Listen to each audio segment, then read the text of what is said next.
هذا البرنامج يحتوي على بعض الألعاب الخطيرة والعنيفة، وينصح بعدم ممارستها إلا بعد الخضوع للتدريب تحت رعاية متخصصين.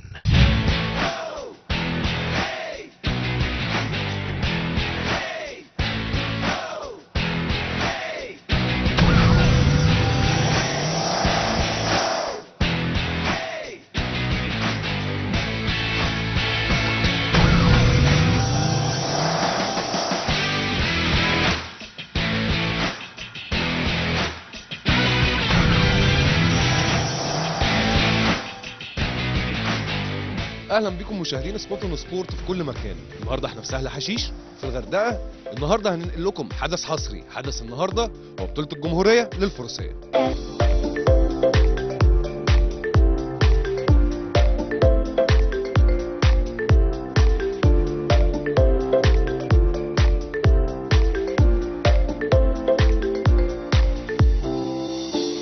حدث النهارده مختلف عشان حدث النهارده رياضي بطعم سياحي. بطولة الجمهورية للفروسية بيشارك فيها 250 فارس. مختلف ليه؟ عشان أول مرة البطولة تتعمل في سهل حشيش، كانت على طول بتتعمل في اسكندرية، بس قدرت سهل حشيش تخطف الأنظار وتخطف البساط في معظم الرياضات.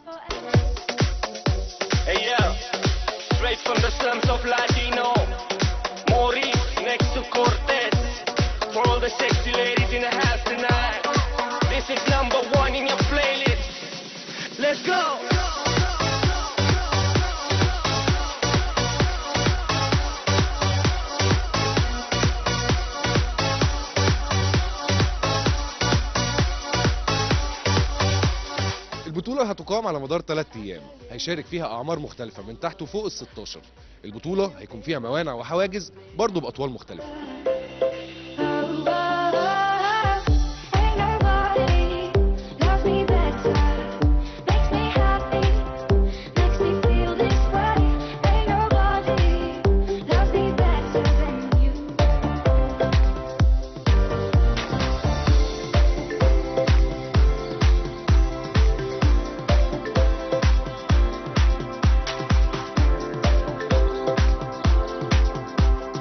المهندس هشام حطب رئيس اللجنه الاولمبيه ورئيس اتحاد الفروسيه. ازيك يا باشمهندس؟ اهلا بيك. اهلا بيك. سعداء باللي احنا شايفينه النهارده. احنا النهارده في الافتتاح، شيء مشرف جدا. الله يخليك، ده مجهود كبير جدا عامله عامله المنظمين في المكان، سياده المحافظ اللي بالتعاون مع الاتحاد المصري للفروسيه ومع كل المصريين اللي هنا، عشان بس نقدر نوري ان مصر بلد الامن والامان والسياحه موجوده ان شاء الله وتعود تاني وكل حاجه. مفيش ناس كتير او مفيش دول كتير عندها الجو ده في الوقت اللي احنا فيه وفي الشهور دي يعني، وكله بيعمل في اماكن مغلقه. ليني اتكلم مع حضرتك برضو، هل في توجه لاستضافه بطولات دوليه للفروسيه في المناطق السياحيه؟ والله انا كنت قاعد مع سعاده المحافظ دلوقتي وبيتكلم، وسعاده المحافظ طبعا متشجع جدا على الموضوع ده وبيحثنا جدا نعمل الموضوع ده، وحطت كل الامكانيات بتاعه المحافظه تحت تصرف المنظمين والاتحاد المصري. ان شاء الله احنا بننقل الكلام ده والفيلم ده نوديه للاتحاد الدولي ونحطه على اجنده الاتحاد الدولي، يتبعت لكل البلاد، كل الاتحادات الفروسيه في الدول في العالم، اذا كان في اوروبا ولا في امريكا الجنوبيه ولا امريكا الشماليه ولا في اسيا ولا في اي حته. نقدر نجيب بقى كل الغير مصريين يشوفوا جمال المصريين هنا وجمال مصر ازاي، ونوري ان السياحه ان شاء الله هتفضل موجوده، ان مصر دي بلد الامن والامان اللي هي ربنا حافظها وان شاء الله هيحفظها على طول. عايز اخش مع حضرتك في شق تاني بقى، الاولمبياد. احنا النهارده بيتاهل اكتر من 55 لاعب وفي تزايد. عايزين نعرف الاهتمام باللعيبه اللي هيتاهلوا لريو دي جانيرو ازاي الفتره اللي جايه. والله انا عايز اقول ان احنا في البدايه احنا عملنا كل اتحاد وكل كل لجنه فنيه في الاتحاد واللجان الفنيه واللجنه الفنيه ولجنه التخطيط والمكتب التنفيذي ومجلس اداره اللجنه الاولمبيه المصريه، كلهم اجتمعوا على بعض ودرسوا الخطط بتاعه كل الاتحاد لكل لعبه ووافقنا عليها وتواصلنا مع الوزاره، والوزاره طبعا متعاونه جدا جدا جدا انها بتدينا كل الدعم الاداري وكل الدعم المالي وكل طلباتنا اللي بناخدها، فعندنا تناغم كامل ما بيننا وبين الوزاره، ما بقاش في مشكله في الموضوع ده. فالخطه بقت خطه سليمه، الانحراف فيها اصبح تقريبا يكون معدوم. الدفعات الماليه بتوصل لكل اتحاد حسب خطته في الوقت المناسب، لانك انت تاخد دعم مالي بعد فوات الاوان ما ينفعش، لازم في الوقت. فاحنا الاعداد سليم جدا. شو في اللجنه الاولمبيه امبارح او اول امبارح كان في اجتماع للجنه الاولمبيه؟ احنا مجتمعين دايما في الموضوع ده، وبنراجع دايما الحاجات دي، وبنراجع الخطط دي كلها، ان احنا اللي احنا نقدر نؤكد بيه ان الخطط ماشيه سليمه، لا يوجد انحراف عن الخط في الخطه. طبعا حاجات بسيطه احنا بتتظبط عشان يعني المتابعه المستمره. بالتابعه المستمره بنتاكد منها ان ما فيش انحراف عن الخطه. لو انحرفنا حاجه بسيطه بنصلحها، او نشوف ايه الاخطاء اللي موجوده نقدر نصلحها، وبنرجع للوزاره لو لنا طلبات من الوزاره بتؤديها. ما فيش اي مشكله في الموضوع ده. النتيجه اللي احنا شايفينها اللي كل التاهيل اللي فوق 50 واحد النهارده، اتاهل، واللي اتاهل على بالتاهيل عن افريقيا او التاهيل عالمي، زي اخيرا هدايه ملاك متاهله وجايبه الطلعه الاولى على العالم ومتصنفه نمره 3 على العالم. فده دليل ان الخطط سليمه. احنا اهم حاجه ان احنا نتاكد ان الخطه بتاعتنا سليمه، الاعداد بتاعنا جيد، التاهيل بتاعنا حصل، وبعدين الميداليه بعد كده اللي بيسالونا عليها بنقول الميداليه دي في علم الغيب، لان احنا عملنا كل اللي علينا. يبقى دعوات المصريين عشان التوفيق بتاع ربنا. اذا المصريين دعوا لنا كفايه هنجيب لهم ميداليه، اذا الدعوات ما كانتش كفايه هيبقى مشكلتهم هو مش مشكلتنا. احنا عملنا كل اللي عندنا يعني، ومحتاجين نكثف الدعاء للعيبه مصر في الاولمبياد اللي جايه في ريو دي جانيرو. مهندس هشام حطب، حضرتك نورتني. شكرا لك.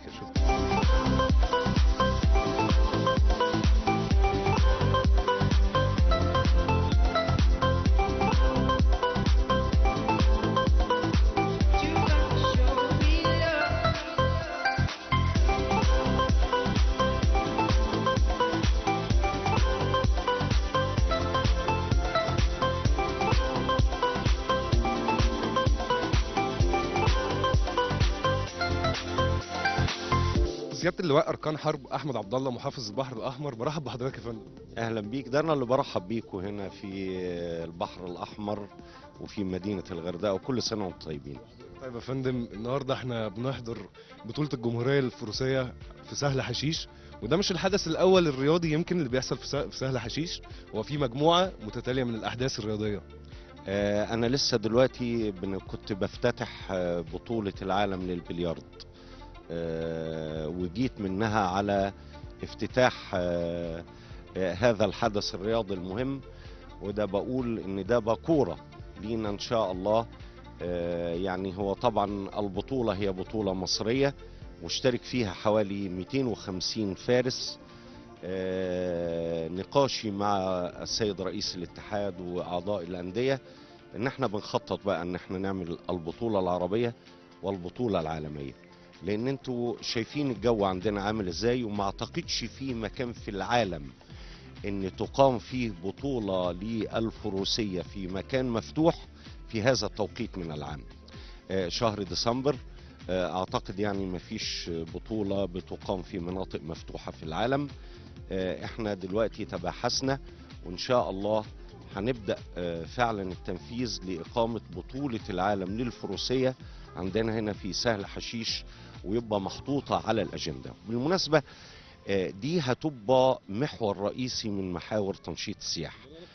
ما هو احنا نشوف الرياضة السياحية هيبقى ليها دور مهم دلوقتي بلا شك. أنا زي ما بقول لك أنا كنت بفتتح بطولة العالم للبلياردو دي، مشترك فيها 22 دولة. فشوف لما ال 22 دولة موجودة وأبطال هذه الدول مشتركين في البطولة، هيبقى الإعلام لهذه الدول هيتناول هذه البطولة وهيبدأ يذكر اسم مصر. كل اللاعبين بيبدأوا يتصوروا بيشيروا على مواقع التواصل الاجتماعي. فبنقول ان ده فعلا محور رئيسي في تنشيط السياحة، وهو استخدام الوسائط الإلكترونية وليست الإعلانات المباشرة اللي المشاهد ليها أو المستمع بيعرف ان ده إعلان مدفوع الأجر. إنما بنقول أن الرياضة والفن هما القوة الناعمة لتنشيط السياحة، وده اللي بنستهدفه خلال هذه الفترة إن شاء الله. اللي هو عايز اعرف توجهات محافظه البحر الاحمر للفتره اللي جايه. ما احنا زي انت احنا عارفين ان يعني حصلت ازمه في السياحه وانخفاض نسب الاشغال، فكله احنا بنقول البطولات الرياضيه دي هي اللي هيذكر فيها اسم مصر في الخارج، هتغير الصوره الذهنيه للمواطن اللي في الخارج نتيجه الاحداث اللي بتتم في اوروبا واللي بتتم هنا واللي بتتم هنا، بتعمل حاله خوف شويه للسائح. فلما يشوفوا هذه الاحداث موجوده هيجي لهم شعور داخلي بالامن والاطمئنان انهم يجوا للمنتجعات بتاعتنا. وبالمناسبه احنا مقصد سياحي مرغوب، ولكن الاعلام له دور مؤثر على المواطن اللي قاعد في بيته. فبنقول ان الاحداث الرياضيه والاحداث الفنيه بتديله رساله بتقول له لا، يعني الامور تستدعي ان انت بقى ايه تيجي هنا في منتجعات البحر الاحمر. طب عايزين نوجه كلمه للسياحه الداخليه يا سياده المحافظ، للسياحه داخل البحر الاحمر. ما احنا بقول لكل اهالينا في جمهوريه مصر العربيه اجازات نص السنه جايه، وانتم شايفين الجو عندنا عامل ازاي. وبالمناسبه ما هي البطوله دي اللي مشترك فيها 250 لاعب مصري، ده محور من محاور تنشيط السياحه الداخليه. بنرحب بالجميع، وكل الفنادق عامله يعني تخفيضات وعلشان استقبال الاسر المصريه في اجازه نص السنه ان شاء الله. اللي هو كان شرف ليا ان انا اقابل حضرتك، ومبسوطين ان احنا متواجدين معاكم. ده انا بشكركم ان انتوا جايين تغطوا هذا الحدث. ما انا بقول الاعلام عليه دور مهم في تنشيط السياحه، وان شاء الله الخير لمصرنا ان شاء الله.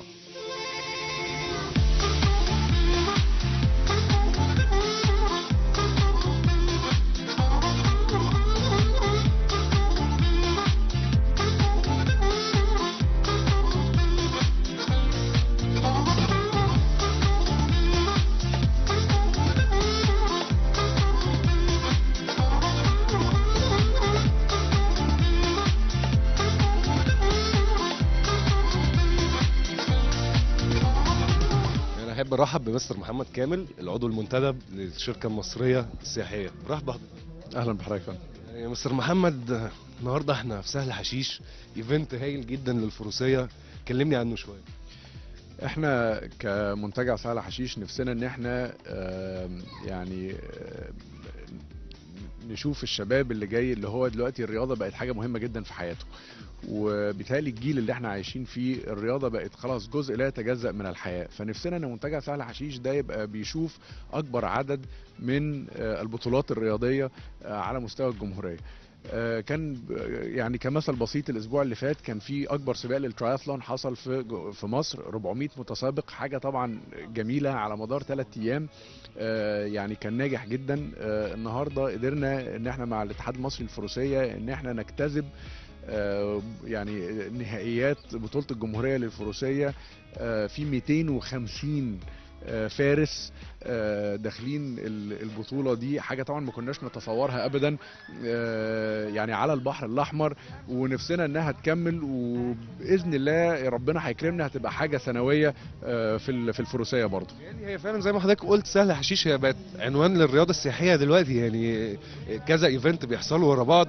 بس عشان كده عايز اعرف من حضرتك اهمية الرياضة السياحية في الوقت اللي احنا فيه، وخاصة اللي احنا بنتعرض لأزمة سياحية الفترة دي. بص انا اقول لك، انا شايف ان الرياضه السياحيه مهمه في كل الفترات، ما هياش مهمه بس في فترات الركود، بالعكس احنا سياحه الشواطئ معروفه، وهي السياحه التقليديه اللي موجوده في مصر، والسياحه التقليديه اللي موجوده في دول كتير في فترات الصيف.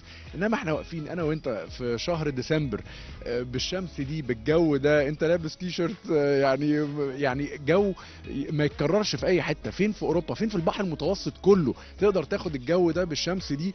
الاسبوع اللي فات بقول لك سباق ترايثلون، ناس بتعوم في الميه بتتسابق وبتجري في جو ما حصلش. فاحنا عندنا فرصه في البحر الاحمر 12 شهر في السنه نبقى بنجتذب كل الرياضات اللي هي في الاماكن المفتوحه، وعشان كده احنا بنحاول ان احنا نضغط على هذا الموضوع. وبعد كده دي قضيه جيل، ان جيل بحاله النهارده الرياضه بقى الاهتمام بيها مختلف خالص عن يمكن الجيل السابق او اللي قبله. يعني مستر محمد نورتني، ومبسوط ان احنا معاكم النهارده. ربنا يخليك، ربنا يخليك، انتوا اللي منورينا، ويا رب كده تغطوا لنا البطوله دي والبطوله اللي جايه ان شاء الله. وباذن الله احنا بنحاول ان احنا نتفق برضو مع الاتحاد المصري للفروسيه البطوله الجايه تبقى بطوله دوليه، فباذن الله هتبقى حاجه جميله لما نشوف يعني الفرسان جايين من الخارج وبيشاركوا معانا في البطوله.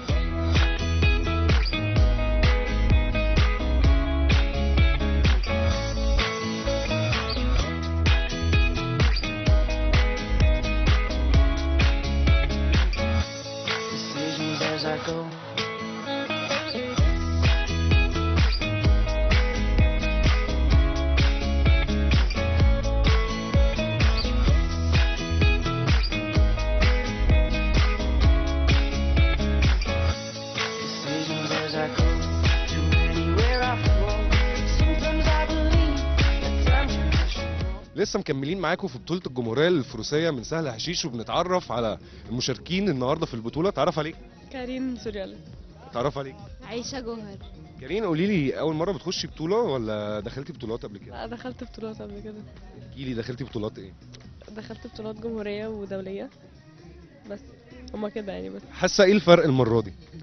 أنا عمري ما نزلت بطولة هنا، وعمري في القاهرة يعني في مصر سوري عمري ما نزلت بطولة على النجيلة، فده حاجة جديدة بالنسبة لي يعني. عيشة، قولي لي دخلتي بطولات إيه قبل كده؟ دخلت بطولات جمهورية، ودي مش أول مرة أخش بطولة يعني، فبس. قولي لي برضه إيه المختلف النهارده في بطولة الجمهورية المرة دي؟ الأرض هنا حلوة قوي، مش زي أي حاجة في القاهرة، فدي حاجة جديدة، وكمان أول مرة معظمنا ننط على نجيلة. كارين، قولي لي بقالك قد إيه أصلا بتركبي خيل وفي الفروسية؟ بقالي 5 سنين بركب خيل. استفدتي إيه في ال5 سنين؟ يعني إيه اللي فرق معاكي أنتي شخصيا؟ بقيت اهتم، يعني انا بهتم بيها قوي يعني، فخلتني ريسبونسبل اكتر في حياتي وكده. ايش برضه نفس الموضوع، ايه اللي فرق معاكي؟ انت بقالك قد ايه في الفروسيه؟ بقالي 4 سنين، واستفدت ان انا بلعب لعبة انا بحبها، وحاجة بحب اروح اتمرنها كل يوم، بس فمبسوطة ان انا بلعب خيل يعني. قولي لي دلوقتي يا كريم، يعني بالنسبه لك ايه الحاجه اللي انت شايفاها محتاجه تتطور في الفروسيه في مصر، او اللي احنا محتاجين نهتم بيها في الفروسيه في مصر؟ محتاجين الناشئين او الصغيرين يعني، او احنا يعني نتعلم بطريقه احسن شويه، مش احنا احنا الاثنين بس، الصغيرين عامه يعني يتعلموا بطريقه اظبط شويه. ايه رايك في الموضوع ده؟ محتاجين نهتم بايه الفتره دي؟ محتاجين ان النوادي تتحسن شوية، هي سبورت مفروض حاجة مشهورة، ايوه محتاجين الناس تهتم بيها اكتر. ايه اللي بيفرق ما بين الرمله والنجيله؟ الرملة اتقل، انا بالنسبة لي عجبتني النجيلة قوي، و بس ما حسيتش فرق قوي، بس يعني عجبتني النجيلة اكتر. احمد عيسى، لاعب ومدرب فروسيه. احمد، ازيك؟ ازيك، عامل ايه الاخبار؟ عايزك تكلمني اكتر بخبرتك كلاعب ومدرب عن بطوله الجمهوريه، وعن الارتفاعات النهارده اللي اللعيبه هيقفزوا فيها النهارده. هيبقى كام النهارده وبكره؟ باذن الله البطوله دي مجمعه لكل الارتفاعات على مستوى الجمهوريه كلها. بتبتدي من الدرجه السادسه، بتبقى حوالي 80 سم لغايه الدرجه الاولى الف اللي هي اعلى حاجه، وبتبقى 145 او 150 سم. النهارده كل الارتفاعات هتبقى الارتفاعات الصغيره ناشئين، ولغايه سن معين لغايه سن 14 سنه اللي هي الدرجه الرابعه، ناشئين تحت 14 سنه، والدرجه الخامسه والدرجه السادسه. وفي خيول مصريه وفي خيول اجنبيه، ومن اول بكره باذن الله هيبقى الارتفاعات الكبيره بقى بتاعت الناس الكبيره ان شاء الله. خلينا اتكلم معاك الاول كلاعب، وبعد كده نتكلم كمدرب. كلاعب انت استعديت ازاي؟ كلاعب انا ابتديت اللعبه من وانا عندي 4 سنين. والدي اوريدي كان بيركب فزقني فيها. ابتديت اتمرن، حبيت اللعبه، وهي يعني اللي بيلعبها ما بيعرفش يعني ما بيعرفش يبطلها. ابتدينا ليفلز معينه في التدريب، وتكنيكاليتيز معينه، وستبس معينه في النادي. انا بلعب في نادي الجيش، فصعدت من الفريق الرابع للثالث للثاني لغايه الفريق الاول. وبعد كده من بعد الفريق الاول خدت كورس كده تبع الاتحاد، وبقيت ترينر، ومعايا لايسنس ان انا ابقى ترينر من الاتحاد الدولي، من اتحاد مصر الفروسيه. معاك كام فارس مشارك معاك تحت تدريبك النهارده؟ معايا 6 فرسان تحت تدريبي ان شاء الله في الحفله دي، وانا كمان ان شاء الله. عديتهم ازاي للبطوله الجمهوريه؟ احنا عملنا شبه معسكر في النادي 10 ايام قبل البطوله، عشان المكان لسه جديد. يعني اتحاد مصر يعني مشكورا بيحاول يعمل على قد ما يقدر، يجيب لنا سبونسرز، يحاول يفتح لنا اماكن جديده نروحها، عشان يعني احنا اول مره نيجي سهل حشيش كبطوله فروسيه يعني. زي ما انتم شايفين الديزاين كويس، المنظر كويس، يعني حاجه مشرفه لما تتعرض للناس بره. الناس يعني الناس تفهم ان احنا عندنا ريسبونسابيلتي ان الناس بتلعب رياضه وفي امان وفي كل حاجه. فعملت معسكر في النادي للفرقه بتاعتي لمده 10 ايام، جهزناهم. كان فلات، حاجه اسمها فلات في التكنيكاليتيز يعني عندنا فلات، وجهزناهم. بعد كده لعبنا على ارض نجيله، عشان النجيله غير الارض الرمله بنحتاج نركب استرزات وبنحتاج تكنيكاليتيز معينه بنقولها للرايدر اللي هو عشان يعمل بالانس ما بينه وما بين الحصان عشان ما يتزحلقش. شمس وجو وطبيعة خلابة هنا في سهل حشيش، وده بيخليني أسأل سؤال: ليه الفرق والاتحادات بتروح تعسكر بره مصر؟ ومصر فيها الأماكن الجميلة اللي نقدر نعمل فيها كده. مصر غنية، مصر جميلة، مصر محتاجانا نقف جنبها في الوقت ده.